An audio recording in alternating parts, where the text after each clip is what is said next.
My name is Bianca. I'm a student with Western Carolina, and I'm presenting on anesthesia, machine, and gas delivery.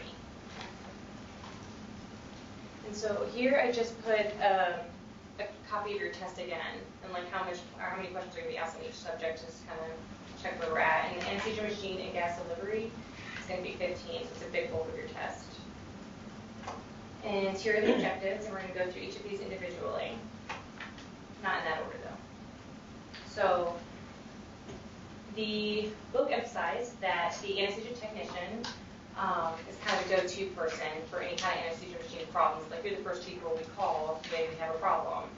And you will be more utilized or useful or more beneficial, as the book has put it, the more you know. And I copied and pasted a link that the book had that is like a virtual online anesthesia machine. So you can kind of go through it and play around, like look through the malfunctions that can happen and kind of see how the anesthesia machine works. Do you have to get like an account?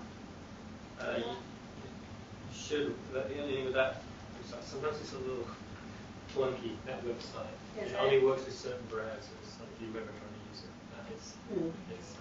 Anyway, it's not, you don't have to pay for the basics. No, I mean just like to get a password. No, you should be able to get on that. Okay. Like when I looked at it, I didn't have to like sign up for anything at all. And if you find that that doesn't work, I found YouTube videos are very helpful. So one of the objectives is demonstration and understanding of the anesthesia equipment and instrumentation. So that's very broad. That's pretty much telling you to like know everything about the anesthesia machine and how it works.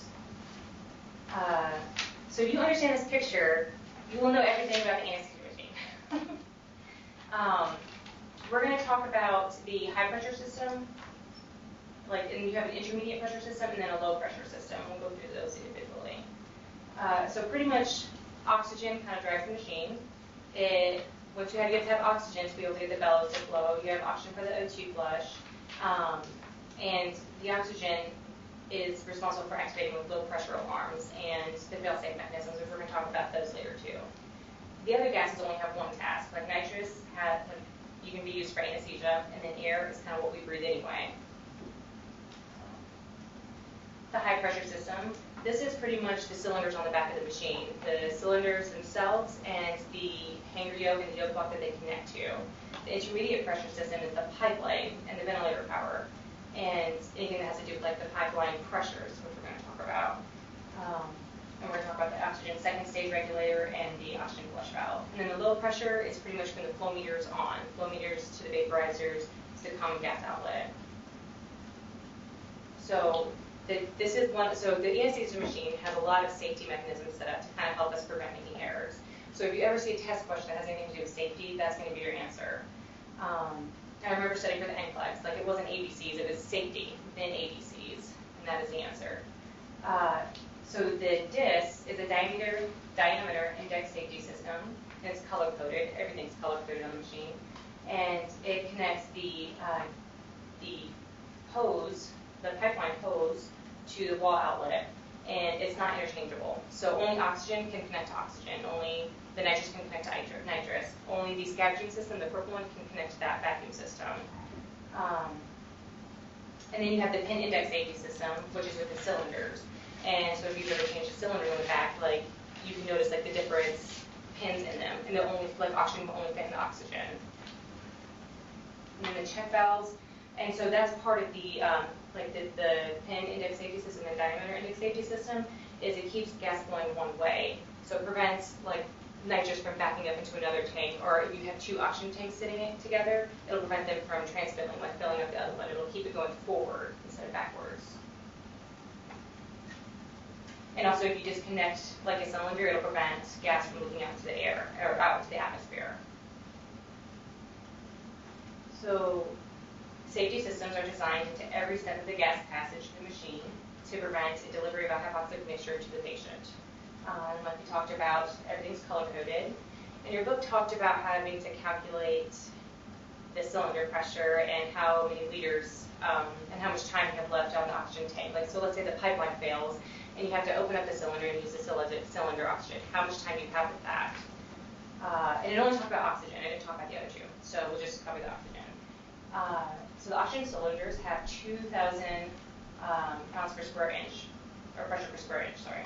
And so that if it's full, if it's at 2,000 psi, it's going to have 660 liters in it. And I kind of just like walk through a problem here. So let's say if you turn on the cylinder when you're doing machine check and you see that there's half of it, like 1,000 and 2,000, you'll divide it and then times it by 660 because that's full. And then that'll give you 330 liters left. And then let's say that we have the flow meters going at 2 liters per minute, you'll have 165 minutes left. So that's just like a very broad, rough understanding of it. But then it kind of wanted to mention too, like the tidal volume, like oxygen drives the machine, so you have to consider like tidal volume, like for giving the patients, that's also oxygen. So even though it says we have 165 minutes, we may have less than that because we're using that oxygen to fill the patient's lungs. So take that into consideration. So going. Can I switch one thing? So one thing I always tell them for your exam, it's probably the same for yours, is if you ever have to go to the cylinder, make sure you turn the ventilator off. Just have ventilation. It saves a little oxygen. Because the ventilator is driven by the oxygen, so it's filling up around the bellows to help kind of like push the bellows down along with the tidal volume. So it takes up a lot more oxygen than just skin ventilating.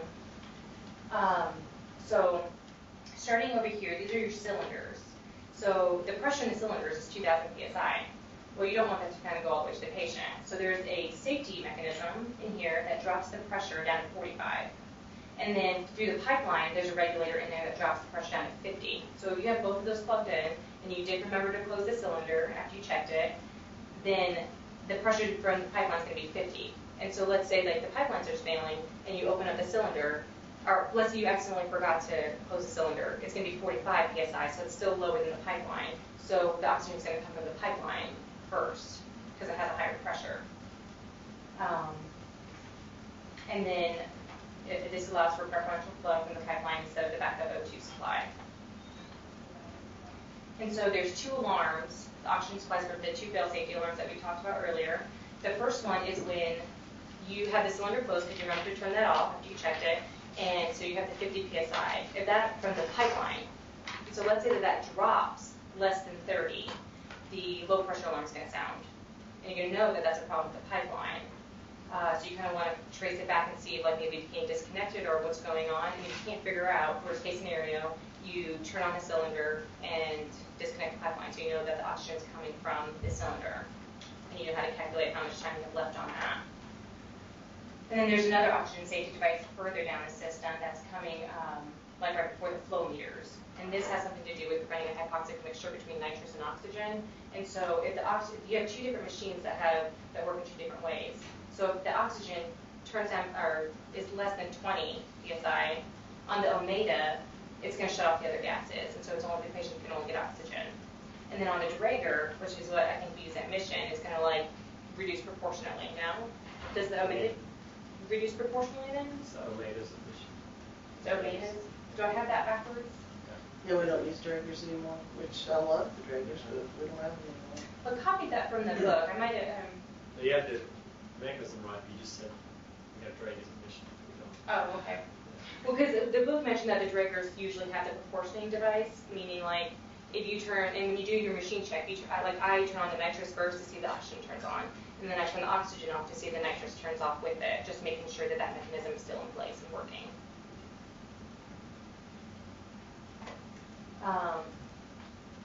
So the flow meters, there's two types, electronic and mechanical, and it's important how to read those. Like when we turn on the oxygen, we're turning it on liters per minute. And oxygen's always on the right side, so in case something happens, oxygen's the furthest in what's going to enter the vaporizers first. And it's important how to read them. Like if you look at the ball, you're reading in the middle of the ball. If you're looking at the bobbins, you're reading at the top of the bobbins. And a couple things about these when you're checking these, some of them have like a little white dot in the middle. It's important to make sure that they're circulating, like the ball's moving around and the bobbin's moving around. And I didn't read this in the book, but I found it on one of your guys' practice test questions. It talked about the difference in the knobs. And again, this is a safety mechanism. Like if you're sitting there subconsciously like going to turn on more oxygen, the oxygen has a different knob than the nitrous in the air. So if you like go over there to like turn on the oxygen higher, you feel like, oh, that doesn't feel like oxygen, turn on what you're doing, and like turn on the right one.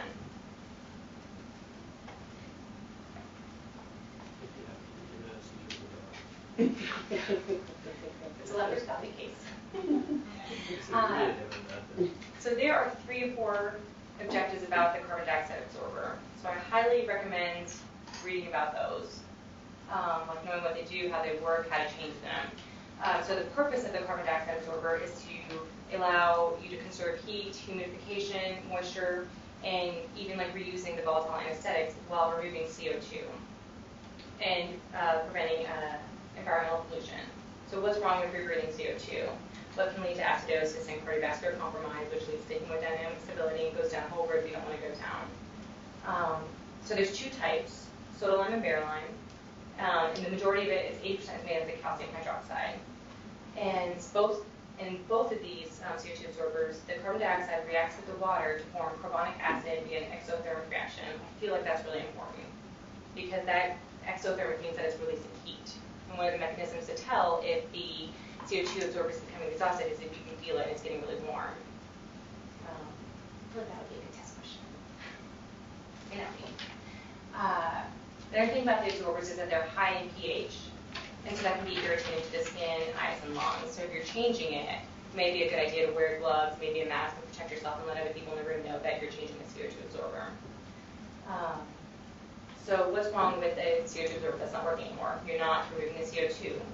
So that can lead to, with desflurane and isoflurane, it can lead to formation of carbon monoxide. If you're using SIBO, it can lead to formation of compound A, and all of these can lead to fire. So compound A, it's pretty much with SIBO, and there have been some studies that showed rats that it can show renal failure. And so you don't want to get compound A because it can theoretically give humans renal failure. And so some things that promote the production of compound A is like using low flows, less than 1 liter, high concentrations of SIBO, bear lime over soda lime, which your book mentioned. We don't use bear lime a whole lot anymore. High absorbent temperatures. Remember, it's an exothermic reaction. And then desiccated CO2 absorber. It's just dry out, and it needs to be changed. So when do you change the absorber? When the absorbent is no longer removing CO2 from the circuit. So a lot of CO2 absorbers have a chemical in it that makes it change the color. The most common one that I know about is the one that your book mentioned with the ethyl violet, and so it changes the absorbent to purple when it becomes exhausted. Now that's why it's important to check this every day when you're doing a machine check, because it can start turning purple and then it can turn back white, and you may never know that it's becoming exhausted. It gets gray though. It gets gray. Yeah, it doesn't look really white anymore. After it goes purple, it kind of goes gray. Yeah, I wanted to mention at the beginning, I feel like I'm already lecturing to the experts on the anesthesia machine. Like, this is what you guys do every day. So if you guys have any tidbits or helpful information, like just please feel free to shout it out. Because we need this. We're all scared to death over the speed test. Well, I know when I have a problem with the anesthesia machine, I call you guys first, and you guys always know the issue is. Okay, so this is what I feel like this might be important. The absorbent canister should be replaced when the majority of the canister is exhausted, evidence that the patient is rebreathing CO2, which we'll talk about how to tell that, and then if the temperature is too high, and if you feel that it's warm, and it mentioned that you can put a temperature probe in there, and if the CO2 absorbent is higher than 50 degrees Celsius, it needs to be changed, which I feel like it would be changed a lot sooner before it becomes 50 degrees Celsius. This is a big one. If the machine is found to be left on with high fresh gas flow, and the machine hasn't been used in a while. So let's say that it's the last case on a Friday, and we turn up the oxygen up to like 10, 15 liters because more is better to breathe off the gas, and then we rush the patient out of the PACU, and we all go home and have the weekend and come back in the first case Monday morning, we find that the machine has been left on and the gas has been on really high. Just go ahead and change it. So I put up this graph just to kind of tell, how can we tell if the patient's rebreathing CO2? You can tell by two ways. You have the gas analyzer, which monitors how much people breathe in gas, like oxygen, CO2, and whatever volatile agent we use, and how much they exhale. There's a CO2 one on the monitor, and it should be 0. And if it starts, I think the alarms that I've always had set greater than 5. And so once that starts building high, the the inspiratory CO2, you know that they were breathing some, and the machine will alarm, or not the machine, but the monitor will alarm. And then if you're looking at the capnography, so this is end-tidal CO2, not end-tidal, the end tidal. And so you see how this one kind of goes back to 0. That's 0 down there. And then this one, it doesn't go back to 0. And it starts kind of stacking. The patients were breathing CO2. And hopefully you catch this before they start developing arrhythmias and other issues. So changing the CO2 absorber. And the book mentioned this too. Dust particles should not be poured into the canisters as the patient can inhale them. I don't know what dust particles we pour in those, but if that's a question, let's use that one. Yeah, we used to fill them up ourselves. Yeah. Oh, really? Long time ago. Not long. There's one, Yes. it's one of the CRNAs. I had never done it, but he really was adamant about don't put the open canister after you've taken away the seal on top of the anesthesia machine or around any of the patients. Yes, you know it. It's a very good point. Just be careful. I always like to open it like on the floor and bring my thing to the floor and then put it in here. Right. Not spreading all that stuff out. Yeah. That's a good idea. And wear personal protective equipment when you're changing those because you don't want to breathe those in yourself. Don't forget to remove the clear packaging that is round. If you leave that on, it can block the circuit and then it can cause a fire. That'd be bad. And there's a drain at the bottom that can sometimes fill with water, so make sure that you empty that out too. Yeah. Especially more lately with these circuits we have. Good thing. So, we've gone through the flow meters, and we're going to talk about the vaporizers soon, but after the vaporizers, the next step is to the common gas outlet. So hopefully that's been turned off, so all this gas is going through the circuit, but if you open it, it can go through that little opening at the bottom next to the common gas outlet. So you can also, I haven't seen a whole lot of people use that, like keep it open and then connect the nasal cannula to it, because you can do that theoretically. Like you can open the common gas outlet and with the Salter cannulas, connect that, and then you can have oxygen coming through there. You can't use the volatile anesthetic through that. I mentioned you can use the nitrous and oxygen, but you got to think of what you're polluting to the air. So right next to this suction is a place that you can plug in the oxygen and use auxiliary oxygen or additional oxygen that's not with nitrous and volatile anesthetics. The oxygen flush valve. That's a very dangerous button to me. I don't use it that often because I'm not comfortable with it, because it can deliver as soon as you press it. Like this is when you're doing a positive pressure check to check the breathing circuit. It can deliver 35 to 75 liters out into the patient if you have them connected. And that can cause severe trauma to the patient if you flush it in at the wrong time, like severe barotrauma, pneumothorax. That's just bad news. So just be very, very cautious with that. The ventilator. I'm not going to talk a whole lot about this. There's a whole chapter on it. But when I was reading some of the questions, it kind of talked about like just knowing the difference between the types of ventilation. And there's three basic modes. You have pressure control, volume control, and then pressure support. So the volume control, it delivers a set volume. The pressure control, it delivers a set pressure to the patient, no matter the volume. And then pressure support is like if the patient's initiating whatever breath, then it'll deliver a set pressure on top, so like augment their breath. You only have to use the ventilator if the patient's not adequately taking good tidal volumes on their own, which we typically have to use the ventilator because we paralyze them or we give them all these drugs that are very respiratory depressant, so they're not getting the oxygen that they need and the gas exchange that they need. And I just want to put this, like, keep in mind, when you and I are breathing, we have like a negative pressure in our lungs. Whenever you're breathing for the patient, you're giving them positive pressure, which you have to be careful with that, because that, depending on the pressure and volume, you can cause barotrauma with that. It's positive pressure. The scavenging system. So the purpose of the scavenging system is just to remove waste gas from the OR, so we're not polluting the environment. And there's 5 basic components. And the ones that I want to talk about mostly is the scavenging interface, because you can have open or closed system, and then an active and passive system. So the open has no valves, and it's used with the active system, because active is set to go to vacuum at a certain suction. And so through that active system, the vacuum is constantly suctioning out excess gas. And then you have the closed, which has the positive and negative valves that connect to the atmosphere, meaning as the, like if the positive pressure gets too great in that scavenging balloon back there, then there's going to be a positive pressure relief valve, and like as soon as it gets too great, it will release some of that into the, you have to be aware that it's releasing it into the environment. Like if the vacuum setting is not set on high enough and you're getting too much and you have your clothes on really high, then the positive pressure relief valve will engage and release it into the atmosphere, because if that becomes too clogged up and the patient can't breathe. People seen that? turn off at this point? Yes. Occasionally we see it. See, I'm talking to the experts. And in the passive system, its gases are pushed out through ducts as more gas comes into the machine. And I actually haven't seen this. I had to YouTube this, and how the YouTube video had it like connect to like the outside air or something like that, or like into another room or something, like a long corrugated tubing. I haven't seen that. So another objective is to identify and properly handle volatile anesthetics. And this comes right after the flow meters in that step. So a vaporizer turns the liquid anesthetic agent from a liquid to a gas or vapor. And compressed gas under pressure pushes the particles together to form liquid. So when you have the bottle of SIBO, that's liquid, and you can shake it around here, that's liquid. But when you connect it in there into its agent-specific vaporizer, that agent-specific vaporizer has all the settings that recognizes that it's SIBO and can turn the liquid into like a gas. And so this is an important definition for us to know. I don't know how important it is for you guys, but like the critical temperature, so it's the temperature above which a gas cannot exist as a liquid despite the pressure.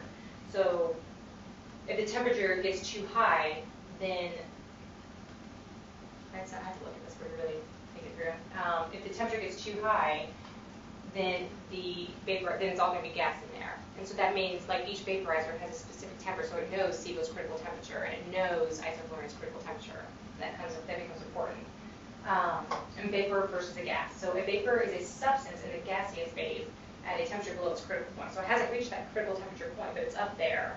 And so it can either be a gas or a liquid. And then vapor pressure increases with temperature. So desflurane, isoflurane, sevoflurane all have their own specific temperature they need to be at, their own vapor pressure that they need to be at. And the concentration of the agent delivered by a vaporizer depends on the vapor pressure of the agent. So let's see about that. This I copied and pasted from your book. These are very important words to recognize. So all of the vaporizers are considered out of circuit.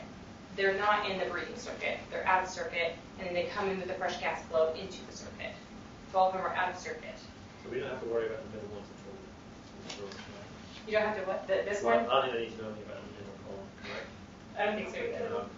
That's the whole place. Dr. Brian, 4334. Dr. So, Brian, 4334. This one is the only one that's different because desflurane has such a high vapor pressure, it needs different settings. But ISO and SIBO, they are a variable bypass flow over system. I'm going to show you a picture of that. Those words are very important. Variable bypass flow over system. And all of them are temperature, the ISO and the SIBO is temperature compensated. So all of the canisters are agent specific, variable bypass flow over, and temperature compensated.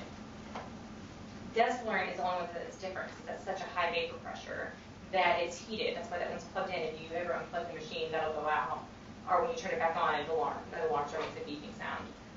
Because it has to be heated to a constant temperature. And then it's delivered in a blender kind of way. So it's heated to a constant temperature, and then when you turn it on, it injects it into the flow as it goes out. And so this is what I mean by the variable bypass. So this is your vaporizer. Let's say that this is SIBO, and you have your flow meters on over here. Your flow is going to come through here. Some of it's going to bypass and go down. And this is heated to a compensated temperature, meaning some of this is gas, some of this is liquid. So the flow is going to go down, pick up gas particles, and bring it back up, and then go to the patient. So desflurane is the only one that's different. It's injected into up here where the flow is going. The ISO and SIBO work in this manner. Does that make sense? So identify and properly handle respiratory and anesthetic gas cylinders. So installing the vaporizers. So if there's a problem with the vaporizer, there's like an O-ring. When you take it off, there's an O-ring under there. And if that is not working, then it can cause a leak. And so you want to make sure that that is fitted on there, that the vaporizer is fitted on top of that O-ring and it's all connected appropriately. When transporting a vaporizer, apparently some vaporizers have travel settings. I haven't seen that, so I don't know what that means 100%. On the it used to be. Okay. So there's a SIBO vaporizer that has a T on it. Yeah, I think so, yeah. It's like I'll right, find there's out a 0 T. Okay. So if you see a travel setting and you're getting ready to like move the vaporizer on, turn the trap setting on. And then always transport in the upright position. So if you like leave it sideways or something like that, you can get up into the chamber up there, and then you can later, once you put it back in, you can later deliver a higher gas concentration than you anticipated. Vaporizers are agent specific, there's that word again, can only be filled with a particular agent via the bottle key system. This is another safety mechanism, so you don't put the wrong gas in the wrong vaporizer. The vaporizers are agent specific. So you put SIBO and ISO, it's not going to give you the right gas concentration that you anticipated giving. And we've all filled those up, so at desk point, you see how that's different. You see how it's different to fill each of those up. Yeah, we used to pour them in. Pour them in? That was a bottle key system. Did you? No, I never put the wrong one in, but We didn't remember. Yeah. Yeah. And it's again, it's all about safety. That is the answer, safety. Yeah. Removing the anesthetic from the vaporizer, you can connect a drainer nozzle and remove it, or you can set it up to a vacuum system, or set it up into an area where nobody's going to be exposed to it and let it evaporate. Troubleshooting. So if you are delivering a higher than anticipated vapor output, let's say I set it to 1%, somehow they got 8% SIBO, something's not right. And these are some reasons why. Vaporizer's overfilled, you tipped it over, carried it on its side. Failure of interlock system. So here's another safety system that I check when I do my machine check out.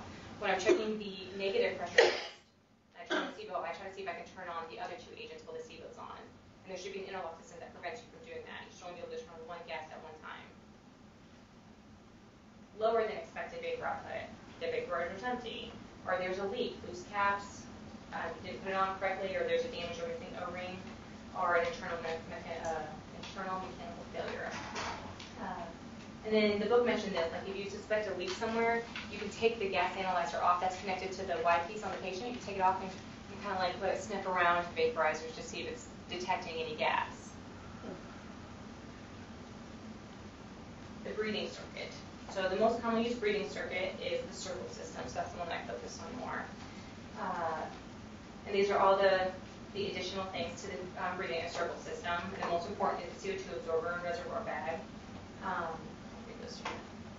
So this, if you understand this picture, you'll understand the circle system. So right here's the fresh gas inlet.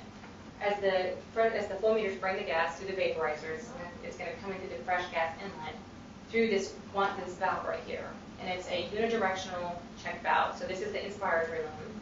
So gas comes here, it can't go back and go back because that closes. And so it's going to come back here into the patient. The patient's going to breathe it in, and then they're going to exhale. They're going to breathe it in, have their gas exchange, and then they're going to exhale the expiratory limb through the exhalation check valve. And that's going to close, so it can't go back wash into the patient. And then from there, whether you have it set on the bag or the ventilator, it's going to go through there, and then the CO2 absorber. The CO2 absorber is going to remove the CO2 and let the patient rebreathe volatile anesthetics, rebreathe heat and humidity, and then with the fresh gas flow, it's going to go back into their inhalation system. So advantages. You can use less flows. You don't have to keep high flows because they're not rebreathing the CO2. The only reason why you want high flows is so they don't rebreathe the CO2. So you can use less flows, less volatile agent, reduces atmospheric pollution because the circle system has the scavenging system, and the CO2 absorber, and then it conserves heat and humidity. And you all know that we check temperatures and stuff. Hypothermia is very dangerous to the patient, especially the sicker they are, the worse it is. And through mechanical ventilation, they lose a lot of heat through that way. So this kind of helps reduce the heat loss through mechanical ventilation. Plus patients recover quicker if they're warm. Mm-hmm. There's many benefits to keeping the patient warmer. The disadvantages of the circle system is that there's a lot of pieces to it. So there's a lot of little ways that it can go wrong, or like it can malfunction, and then you have to sit there and go through each piece and like try to trace it back. And it's good to set up a system, like start somewhere, and then kind of like work your way around. Slow changes to the inspired anesthetic concentration with low flows, and this is why like when we turn it on, we have flows up really high, and then we turn them down like a few minutes later once we feel like we've got some gas in them. And then you also have increased resistance with these valves and the CO2 absorber. So between the two of these, which the inhalation check valve and the exhalation check valve, which one do you think is more likely to malfunction? So The exhalation. Well, what? Oh, malfunction. Well, left malfunction. the exhalation one because it's all that moisture gets captured on that one. Probably the expiratory then, right? Yeah, so it'll get stuck. Yeah. Just think about when you're seeing the machines, you know, they get the expiratory valves off. Sometimes in the old days, in the drain gauge, you can unscrew it, take that out, Some more about the breathing circuits, and here I'm glad you're here for this because I had questions about this. Dead space. So you know that we have the inspiratory limb and the expiratory limb. So theoretically, the dead space should start at the Y piece. And dead space meaning it means that there's no gas exchange occurring with that. So the old circuits are breathing circuits that are not a circle system. So this is how you're defining it. Volume from the patient and to the point in which exhaled gases cannot be flushed out of the system in exchange for fresh gas. So that's why we have the inspiration limb and the exhalation limb. So the inhalation one, they're getting all fresh gas flow and like anesthetic agent. And the expiratory limb, that's where they're getting rid of all their CO2 and then it's going through the CO2 absorber. So they shouldn't be having dead space no matter how long the tubing is. Yeah, that's a weird stuff, but it's true. So the dead space. I wouldn't get too bound up in exactly what it means. Just where the inspiry and the expiry streams meet is where the dead space. So the dead space is in from that point on. So where the inspiratory and the expiratory side meet, so the circle circuit, that will be right by the patient. You know, the two wires meet together. So that doesn't matter whether it's the old King circuit or the new one. It's basically right on the Your book explains it really well. It goes into a whole like Tarzan scenario kind of thing, like really breaks it down. I try to read that was Oh, the Tarzan one? with the whole chapter. Oh, I left out because Tarzan was really fun. But basically that's what it means. Like ideally you should have less dead space because you have two tubings, it's a circle. And so exhaled gas is going one way, fresh gas flow is going the other way, so we're not breathing CO2. It just means the circle circuit which we use has less dead space than the old circuit we don't use anyway. Maybe the main circuit. Oh, yeah. The only time we ever use those is for transport. And then even then, only before IC conditions. Which that's my next slide. That's common breathing circuits. I knew that. Well, like a double up. So, used for transporting patients. Advantages is they're simple, lightweight, and portable. Disadvantages is you have to use high gas flows or high fresh gas flows because that helps prevent them from rebreathing the CO2. So you have to use higher flows. You're using a cylinder at that point, so you have to be able to calculate how many liters you have left in that cylinder. Just take that into consideration. So, check anesthesia machine prior to induction following FDA pre-use guidelines. So the goal of this is to deliver reliable oxygen and vaporizer delivery, reliable means of positive pressure ventilation, and available backup equipment. What do you think they mean by backup equipment? The tanks. Tanks, imbu bag. What if the whole machine fails? Like, what are we going to do then? Yeah. Okay. So. That's the first thing on the checklist is verify back, which is an ambu bag. So that's why, we tend to get that. We take the ambu bag to the ICU. There's pretty new one that we need all And I mean, the book talked about some scenarios where one of the machine fails, and you have to replace one of the CO2 absorber. It's just so exhausted that they're breathing copious amounts that fresh gas flows can't get rid of that CO2, and you have, for some reason, have to replace the whole anesthesia machine. You have to have the ambu bag in there and another cylinder of oxygen, like convert them to a TIVA in the meantime while the anesthesia machine is being replaced. This is the latest FDA guidelines for your machine check. In red is something that you do every day, in red is something that you do before every case. And then blue is what you do at the start of your every day. When you go in there, you do the big machine checkout, and then the red is what you do between each case. So checking the cylinders, making sure the pressures are right. And so for your test taking, for your test, it says the pipeline pressure should be 50 to 55. So all the anesthesia machines I've seen, and per my lecture and my book notes, it can be like 37 to 55. But your book says 50 to 55, and if it's less than 50, then it needs to be replaced, or somebody needs to go downstairs and check the pipelines. 50 to 55.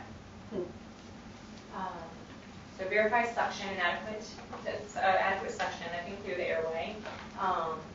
turn on the anesthesia machine and confirm power and confirm the battery power. So when you turn it on, unplug it and see if see if an alarm comes on to make sure that the battery's still working. Verify availability of required monitors and check alarms. So make sure to reset the alarms between each case, because each CRNA has their own preference. They'll like change alarms, even turn alarms off, and they may forget to turn it back on for another case or something like that. So just like reset them and all the alarms will turn back on. Verify that pressure is adequate on the spare oxygen cylinder mounted on the anesthesia machine. Verify that the pipe gas pressure is greater than 50 psi. And verify that vaporizers are adequately filled and, if applicable, that the filler ports are tightly closed. Verify that there are no leaks in the gas supply lines between the flow meters and the common gas outlet. How do we do that? Pressure test. The negative pressure test. So you're going to flip the common gas outlet off, hook up the bulb, and that is the negative pressure test. And I was reading that that is the most sensitive test to pressure leaks. It can detect like a 30 ml leak. So verify that there are no leaks. You guys know how to do the bulb? We do, but we're not allowed to because of the use of the gas. You guys can turn on the gas to do that? You know how to replace one. In my house, And if you guys want, like, I don't mind, like, going, like, because I have to do that as part of my anesthesia check. We can go down there and do an anesthesia machine check together, and like, you guys probably have your own like things that you guys know. And I kind of wanted to do that for this presentation because I feel like everybody knows something, and I'll share that knowledge. So yeah, and so when you're doing the negative pressure test, that's typically when I check the other vaporizers to make sure that they don't turn on, and so that no-lock system is working. Test the scavenging system. And I do that when I do my positive pressure check, when I'm checking the circuit, because I'll open the APL valve to make sure that the scavenger inflates and deflates as it should. Calibrate or verify calibration of the oxygen monitor and check the low oxygen alarm. I feel like that's going to be a good test question. The oxygen sensor, and I missed this test question on my test, is the last safety device to the patient. Make sure you calibrate the O2 sensor, and it should reach a 21%. And I think I have a slide on that that tells you how to do it. Has a few different tips to it. So verify that the CO2 absorbent is not exhausted, the breathing system pressure and leak testing. So that's a positive pressure test. So you're closing the APL valve, using the O2 flush, and you're putting positive pressure in there. So checking the flow meters and the vaporizer is a negative pressure test. Checking the breathing circuit is a positive pressure test. Verify that gas flows through the breathing circuit during both inspiration and exhalation, and that's done visually. You're looking at the inspiratory valve, the check valve, and expiratory valve, and making sure that they're opening and closing at the appropriate times. And then document completion of the checkout procedure and confirm ventilator settings and evaluate readiness to deliver care. In the book you mentioned that's performed by the anesthesia provider. And I don't have anything to say about this. It's just an objective. Attend equipment manufacturers' training programs regarding equipment use and troubleshooting. The rest of this PowerPoint is going to be about troubleshooting the machine, like things that we may call you for to help us with. So we have a low pressure alarm. These are some reasons why it can be a low pressure alarm. Checking the circuit, making sure that it's not disconnected. And like I said before, having a system start either at the machine or at the patient, just work your way back so you don't miss anything. Inspect the bellows. Maybe the bellows aren't filling up. Maybe the patient extubated under the drape. That would be bad. It's poor form. Inspect the CO2 canister. Check lids of the vaporizers. Inspect the flow sensor. And check the oxygen pressure from the pipeline and cylinder. The most common cause of a low pressure alarm is leak in the low pressure circuit. And that the low pressure circuit, remember, is when the flow meter is on. So you can start from the patient. You both mentioned always starting from the patient for this one. And like checking like did the patient extubate under the drape, or is the ET cuff pressure, is the ET deflated or the cuff deflated? Did it disconnect to the Y piece? That happens a lot. Is it the gas sampling port? Because you know you just screw that on, that may not be screwed on appropriately, so like gas can be leaking out that way. A low pressure alarm can sound if there is a leak in the intermediate or high pressure system as well, although that is not common. Well, they don't have is if the drain valve is open, you won't get, you know. Is the drain valve? Yeah, the drain valve at the bottom of the CO2 canisters. Yes. If it's open. I think I talk about that because there's something about breathing circuit too, like when you're doing the machine check, make sure that when you replace the CO2 absorber, you have to make sure that it clicks into place, or maybe I should mention that earlier, because that is a reason why that can be leaking. And you'll notice that when you do your positive pressure check, because as you're trying to inflate the bellows, You just hear all this like sound, you hear the whooshing sound. On these Amigas that we have now, it's real hard to not get those canisters in right. Really? On the old Draggers, it was easy to get them misaligned. To get easy to get a misaligned? Simply, I can't test them on that. So low oxygen alarm. If the patient's not having enough oxygen, or it's alarming if there's not enough oxygen, place the patient on 100% and check for proper rating from the O2 sensor. We calibrate the O2 sensor, and you can even replace that. There's something in the black cap that you can replace. The electrode in there is not appropriately calibrating. That actually just happened to me at a facility this past week. It kept not calibrating, or it was a failure to calibrate. I had to change the whole cap and everything to get it to work. Check for main pipeline crossovers. Now this is kind of like going above and beyond. If something's just really not working, and that main pipeline crossover is like happening somewhere downstairs, like where the pipeline's connected to, that's something that we can't check. We have to call somebody to check that. Like, is it all connected appropriately down there? If there is a hypoxic reading, the high pressure circuit should be evaluated, which again, that's the pipeline, or even the cylinders. Make sure you connect everything back there appropriately. And you may need to turn on the cylinder and disconnect the pipeline. It's just a continuous problem.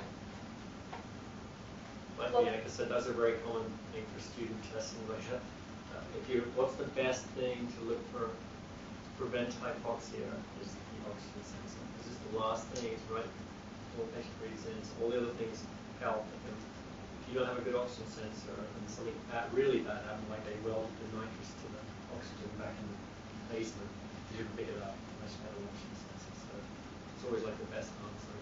It's just, what's the best way to prevent it? Good test question. But for me, that's And I think I might be biased more towards Hero's test. yeah.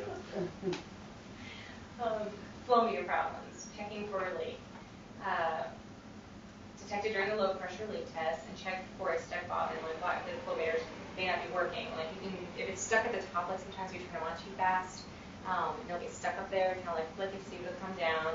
And if it's not working appropriately, then it just says to go ahead and notify the machine representative and replace the machine. Ventilator problems. There's two systems. There's the mechanical driven one and then the pneumatically driven one. And the pneumatically controlled one is the bellows. And so another safety mechanism is the bellows go up on exhalation and down on inhalation. Because if it was the other way around, the bellows can like go down and get stuck there and not go back up. And that wouldn't be good. The volume sensor is often in the expiratory limb of the circuit and can malfunction. Again, when patients are exhaling, they get that moisture build up. So you can check that if there's a ventilator issue. So some problems is like the ventilator will not fill. The most common cause is leak in the system. You can detect that with a low pressure system check. If the ventilator will not deliver a breath, it can be the inspiratory valve. Like if they're just not getting that tidal volume. Be too much moisture in the circuit, change in the inspiratory flow sensor for a drive, just change that valve. And then check for high airway pressures. Patient can, and this is going to be mostly us, like the patient can have too many secretions in the ET tube, or there could be a kink in the ET tube, or a kink in the corrugated tubing, or it could be even something going on with the patient. They could be bronchospasming or having UMO, and that'll change the pressures. Or check the pop-off valve. So if they're spontaneously breathing and you have the pop-off valve closed, like let's say we forgot to turn that off during our positive pressure check, that's giving them a lot of pressure and you can cause them to have a pneumothorax or something. Check peak pressure and check ventilator parameters. Check for an incompetent expiratory valve. Again, that's just checking the valves and making sure that they work correctly. Gas analyzers. So you'll go into details about the difference between an analyzer and a monitor. You guys know what the difference is? An analyzer analyzes gas. Like the side, like we have the side Tells you what your percentage is and stuff? Mm-hmm. Like the CO2 or vaporizer. Or what type of oxygen with type. use it? Yeah. Monitors is just parameters. Like you can set monitors on the alarm, like for alarming and stuff. And your book also asked about what happens when you get an erroneous reading. Like let's say halothane shows up on your analyzer. What could that be? Do we use halothane anymore? Albuterol exists, halothane. So gas analyzers are talked mostly about capnography and the end-tidal gases. So maintenance, we connect it to that water trap that connects to that separate machine over there. We can always replace that if that gets too full of water, or make sure that it's attached appropriately. So common problems. The number one thing is check the patient first. Are they okay? So no CO2 tracing. Check that the gas analyzer has actually been turned on and has done its self-test, because it does a self-test every time it turns on. And then you can check for a circuit disconnect or obstruction, and then make sure the patient's actually intubated, because you could be in the wrong, we could have like put it in the wrong spot and they're not intubated, and that's why we're not getting any CO2 reading. Inaccurate gas analyzer reading. Oh, this is where we talked about the albuterol reading at this helping.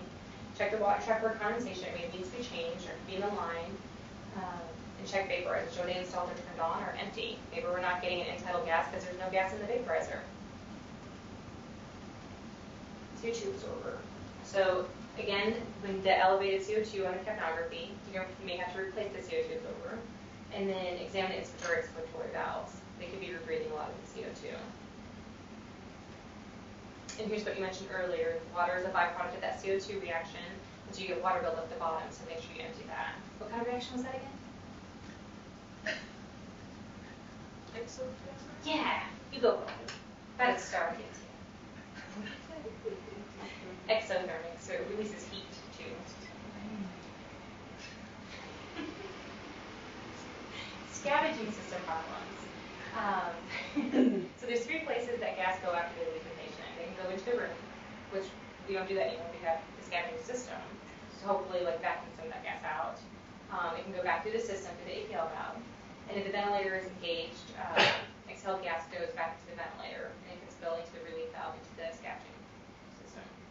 So maintenance, make sure the fresh gas flows don't stay above 10 liters.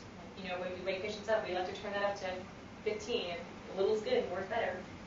Check the vacuum control valve. You may need to increase the pressure of how much it's actually sucking out of the scavenging system. And check that the gas disposal conduit is working. So there's a link between the ventilator and the bag to the scavenging system. Make sure that that is connected appropriately. So let's say that you have overdistended scavenger bags. Like it's just not deflating as it should, or it's not removing the waste as it should. We should turn down our gas flows so we don't like oversend it even more, and then check the vacuum control valve and make sure that it's at an appropriate suction. It's actually suctioning the gas out, and then test for any kinks in the line that can kind of like stop the vacuum from like suctioning out the gas. And if the problem persists, there may be a problem with the central gas disposal system. It's connected to that purple line. You may need to call somebody to check that. You need to move to a different OR. That'd be worst case scenario. We have increased circuit pressures. So anytime there's an increased pressure, make sure there's not a kink or a clog anywhere. Because that could be what's preventing like flow from moving. Check the positive pressure release valve for proper functioning. It could be occluded. Patient may need to be ventilated by different means while the machine is being replaced. So decrease circuit pressures. Check that the vacuum control valve is adjusted appropriately, and check that the ventilator relief valve is working appropriately. And again, if it's not removing waste as it should, we may need to convert the patient to a TIVA and ventilate them as the machine's being inspected or replaced. It's all about patient safety. That's always the answer. Interpret manufacturer specifications regarding maintenance, routine, servicing, and calibration of anesthesia equipment. That's a whole lot of words. Then it goes on to talk to us about calibrating the FI2 monitors, because this is going to be a test question. You guys are going to have to come back and tell me. So you want to make sure that you calibrate it to 21% every 24 hours or prior to the first patient. And this is the recommendations for how to do that. So you remove the cap. Sometimes we go in there, just remove the cap and go ahead and like calibrate it. It says to remove the cap and then wait a few minutes, letting it calibrate to air, and then calibrating it to 21%. And then once you replace it, make sure that it goes up to 95% or greater. And if it doesn't go to 95% or greater, the machine needs to be serviced. If battery operated, check the battery level. So in case if the power goes out, you want to make sure that that's working. The gas analyzer. Monitor CO2 in the circuit is important because it provides adequacy of ventilation for the patient in conditions like apnea, underventilation, bronchospasm, circuit disconnect. And this is a ASA standard of care. So everybody who's getting anesthesia gas is going to be monitored with CO2, whether it's a Salter. Whenever we do TIVAs, we use the Salter nasal cannulas, but we always monitor capnography. Patients who we are using anesthesia on. And it talked a little bit about this. I'm just going to cover it because how the gas analyzer works, it uses infrared monitoring. So the infrared light, and like we talked about, the vaporizers and gas have their own pressures and own concentration, and so the infrared light detects that and can differentiate which gas that is. And so that's how it's able to pick up SIBO, DES, or ISO, or O2 or CO2. And that is Beard-Lambert law. That's important for us to know. I don't know if that's test question for you. Beard-Lambert law, gas analyzers. Troubleshooting the gas analyzer. So be prepared for any problem. If we call and say that we're having a problem with the FNO2, it says pretty much bring everything that you may need to replace the whole thing.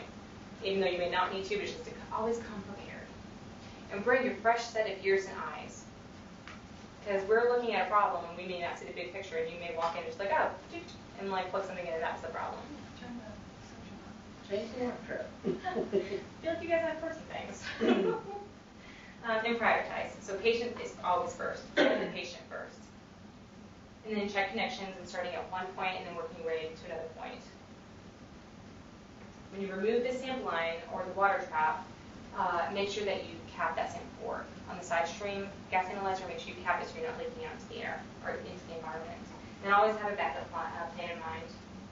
Know where extra equipment is, how long it'll take for you to get it. And then if you find something that is malfunctioning, then you have to follow your facility's detective equipment policy.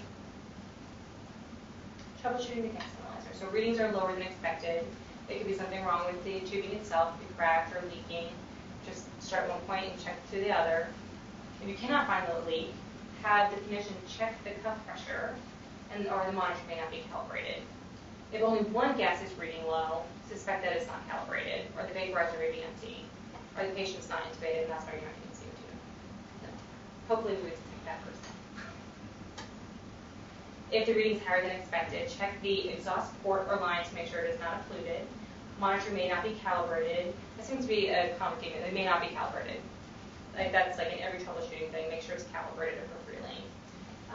If the inhaled anesthetic is the only high reading, the vaporizer may have failed, and you need to replace the vaporizer. If there is no reading, occlusion, there's no flow moving one way or the other. Patient may have extubated, calibration may have failed, or the internal pump may have stopped working. And so, reading this, my understanding is you disconnect it from the water, the side stream from the water part, and like put your finger there and see if you can feel a negative pressure. And that could be the problem. Or sample cell of mainstream monitoring may have failed or become disconnected. So one of the objectives talked about being able to attach PEEP and apply CPAP appropriately. Your book didn't talk a whole lot about that, so I put what it had in there. So we use PEEP to help improve oxygenation because gas exchange occurs all the way down there in the alveoli. And PEEP is kind of some airway pressures that stay, like after they exhale all the tidal volume, PEEP is like volume that still stays in their lungs to keep their alveoli open and prevent them from collapsing. Because once they collapse, it's kind of hard to like get them to pop open again. And so we want all patients to have optimal gas exchange. So that's the purpose of PEEP. A PEEP valve, which we usually deliver PEEP via the ventilator, we can turn it on that way. Or if they're spontaneously breathing, I've seen some people like close the APL valve a little bit and deliver a little bit of PEEP. And you can notice how much it is because on expiration, when the meter falls down, it doesn't go all the way back to zero. And so you can read it and see how much like PEEP or extra volumes that's staying in their lungs at end expiration. And I mentioned in some older machines, PEEP is accomplished by attaching a mechanical ball valve to the expiratory limb of the circuit, so preventing them from exhaling all the tidal volume. I'm sorry about that. I don't think we do that anymore. This is everything your book had about PEEP in it. And then CPAP, just making sure that the tight fitting mask is, you have a good seal. Because the only way that you can deliver positive pressure is if you have a good seal. And gases are, the air is not leaking out around. So make sure that there's a good seal on the mask with the head straps, and they cover the nose or the mouth. And CPAP is used to treat obstructive sleep apnea as well as respiratory failure. That's why we ask patients who have sleep apnea to bring their CPAP machine. Because if they're still a little sleepy once they get back to PACU, they're going to obstruct easily. And so they can just put their CPAP machine on. And then know how to set up a breathing circuit, which I figured everyone's done that, and we can always go down to the OR and we can do it together and like share our knowledge if we want to. And then In this section, I talked about, or under the airway one, I talked about O2 transport and emergency ventilator systems, which that's going to be discussed again under another section that somebody else is going to teach about airway management and emergency. Essentially, 14. Well, from what I went back over, like emergency ventilation system is just an ambu bag. But the chapter 35 goes into like different types of ventilation devices and like different types of tubes and LMAs and stuff like that that you can use, and kind of takes you through the airway difficulty algorithm that we have to learn. That was good timing. I did that in an hour.